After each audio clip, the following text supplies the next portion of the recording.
Today we're going to show you where to hook and where not to hook. Our video today is a little different. We're going to go through some of the do's and the don'ts of off-road recovery.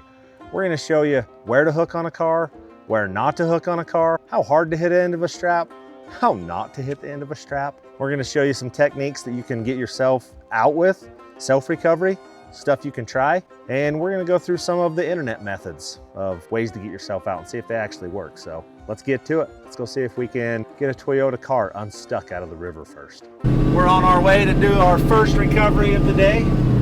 We got ourselves a Toyota Corolla that's stuck in the mud, so we'll go see if we can get them out of there. We'll show you probably some of the don'ts right here. We're just getting here to where this little Toyota's stuck. Oh, he's stuck right in the river. I think we can drive right around it here.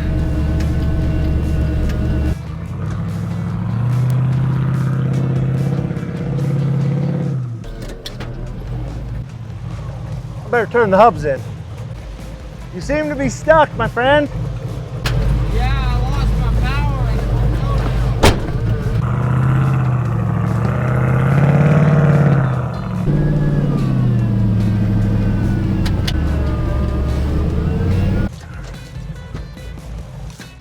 This video is merely for educational purposes.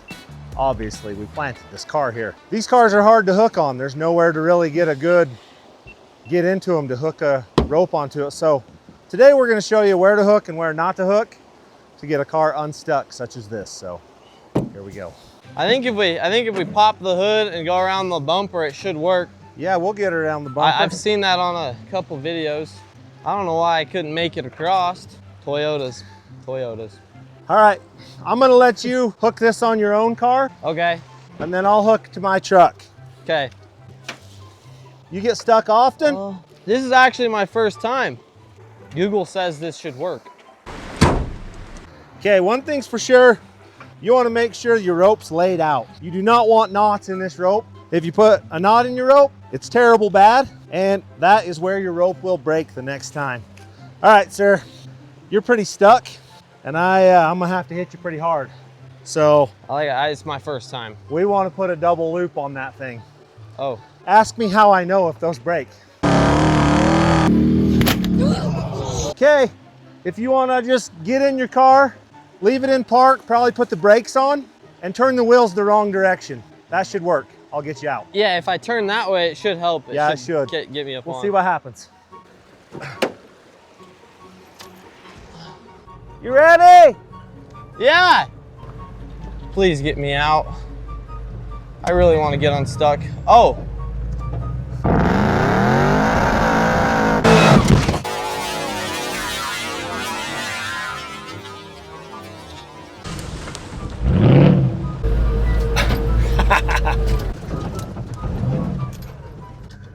Am I unstuck? Oh, look at that, we're out. What'd you do to my car? Dude, you hooked the strap. This was just for fun. This is to show you that you can really do some damage if you hook to the wrong thing. You don't hook to the bumper on these cars, and you don't need a mile run up on it. That was way more power than you ever needed to go to get this car out. We'll clean this up, and then we'll go out and show you some sand recovery, show you how to get yourself out of the sand. All right, this is the actual spot you should pull this car from. Right around the frame, good attachment points. You won't ruin the car if you hook to the frame. I'm gonna put this on eBay. We'll tug you up to the boneyard.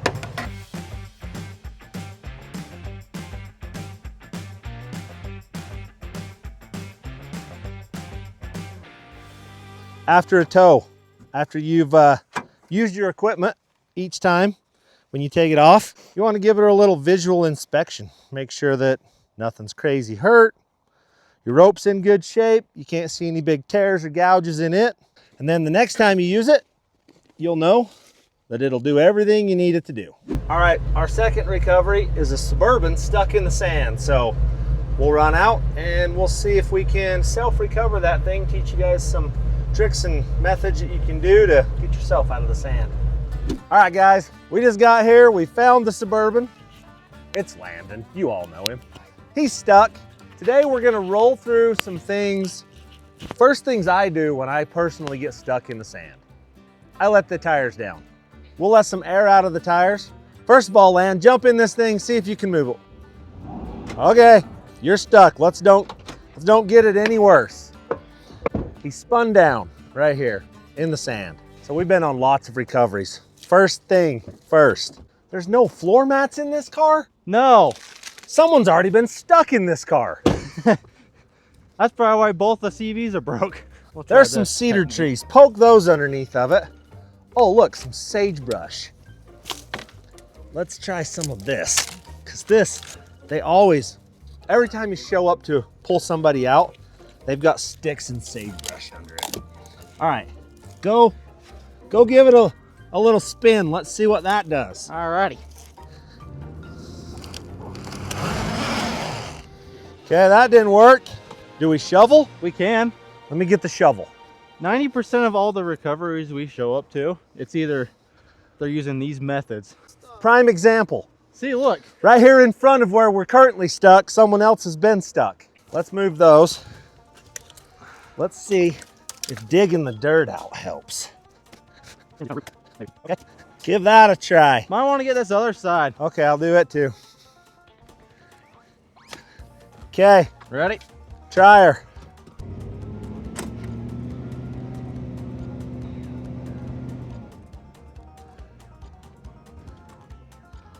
Oh, It might work. are we gonna get it?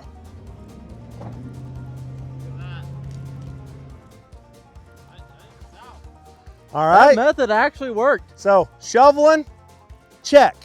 That actually works. We tried the sticks and the sagebrush. I didn't really help. I didn't really do. I wish we had some traction boards because they actually work. Traction boards are good to carry with you. But the simplest, easiest method, jump in at land. We'll show you that he's stuck. Okay, he's stuck. We'll let some air out of the tires and show you how this actually works. One of these bad boys right here will save your life. A lot of people are super nervous about letting very much air out. We pull up to people that are stuck and they're like, man, we let it down to like 30. Well, 30 is not enough. 30's not gonna do it. I want you to let it down to like 10. There's currently 35 PSI in this tire. We're gonna let her down. 25. Oh, we're at 20. We're gonna let it down to 10 PSI. My bets are that he can put it in drive and it'll just pull right out of right here. This one's at 10. If your car is a 4-wheel drive, make sure that all 4 wheels are spinning. This is a 4-wheel drive vehicle, but the front end's currently broken in it. So he's stranded. Are you ready to be amazed? I guess I am. Let's see what happens here. I don't want you to hammer on it. I want you to put it in gear. Just drive out.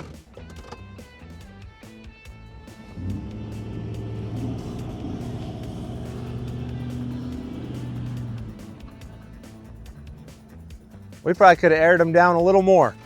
Airing your tires down works 96% of the time, I would say. See how squishy those are? You can still drive this car to town to air them back up. Would I drive 80 miles an hour? No. 50? I would drive 50 on this, back to the gas station, air my tires up, and away we go. So we're gonna go over where to hook the rope on these cars, where we already kind of showed you where not to hook a rope. Plastic will never do.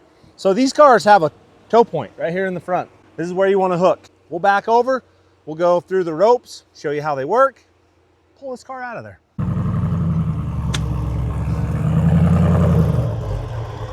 All right, guys, you want to make sure when you hook onto this, you want to make sure that you got enough runway to pull your rope.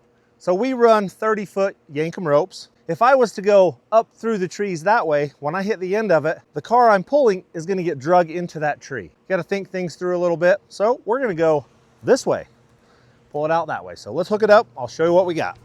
First thing that a feller does when he pulls up on a recovery like this, I'll once around the car to see damage to the car, to see if somebody else has already tried to pull this car out and damaged it. We want to make sure the way that we're thinking about pulling it out is the easiest way to get the car out. All right, Land, walk us through Yankum rope. What makes these things so good and easy? This is a kinetic rope, which means it doesn't take much to pull someone out. Basically, a kinetic rope is like a rubber band. Yeah. When you stretch it, it wants to come back together. This is like a giant rubber band that's really tough. So these two cars will stretch it out, and then the kinetic energy will suck the stuck vehicle. Sometimes it actually will pull the other vehicle backwards. Cue up Landon running into the back of me in the snow. That's what happened there.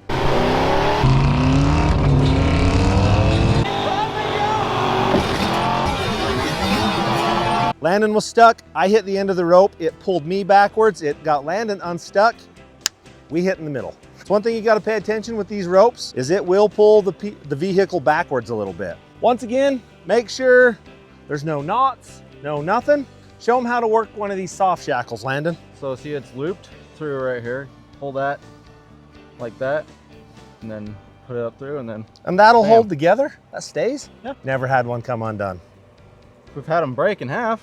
I broke one at the Wrecker games. I hit her a little hard. You always want to pull on it just to make sure.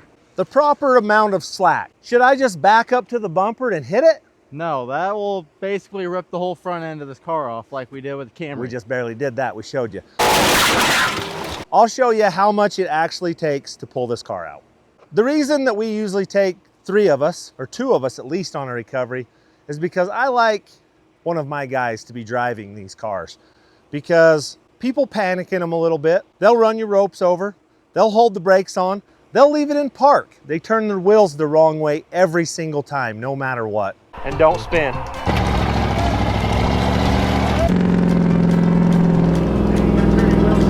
Nice and easy, don't spin. You're just spinning. Is your park brake on?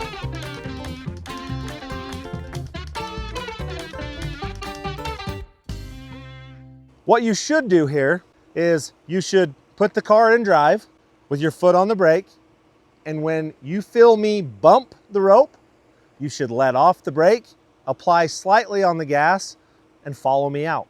And do not run the rope over, or I'll yell at you. All right, guys, you can see how much slack there is in this rope. Not a lot. This car is not super stuck, so I'm gonna start out the first bump with that much slack. If that doesn't work, I'll give it 2 more feet. If that doesn't work, 2 more feet. So we'll see if we can get him out of there. This is how you're supposed to drive in this situation. 1 foot on the brake, 1 foot on the gas. Keep your wheel straight.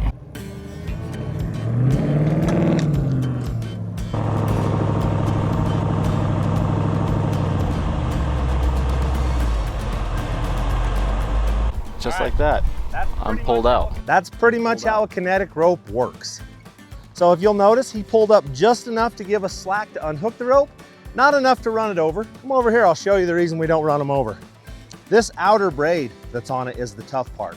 If you run this rope over, it will break this, and guaranteed that's where your rope will break. If you're good to the outside of this rope, it'll give you years of service. Yankum makes a pretty dang good product. If you treat them right, they'll stay together and pull people out forever. You're stuck now. All right, guys, when you show up to recovery, you start assessing the situation of what's gonna happen if you just hook a rope on and pull this, or do I wanna hook a winch on and slide this vehicle? Bunch of different things can happen. This vehicle right now, if we pull it backwards, it has a chance of sliding farther off in this wash and caving the door in. It could slide off here. This door will then hit this bush. That's bad news. We don't want that. Our job is to keep vehicles from getting worse or dented worse than they currently already are. We're gonna set up out here. We're gonna winch this thing sideways, pull it out.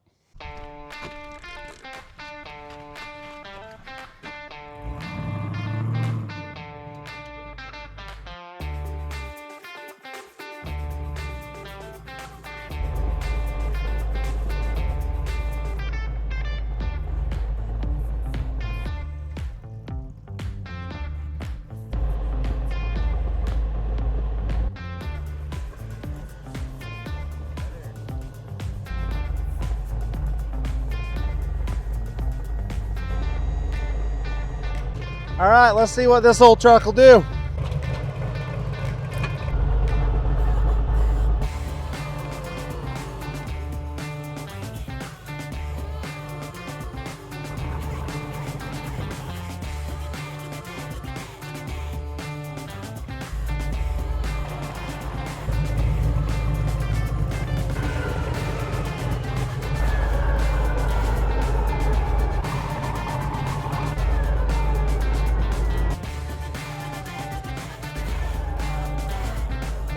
Okay, put her in neutral. I'll put it in neutral.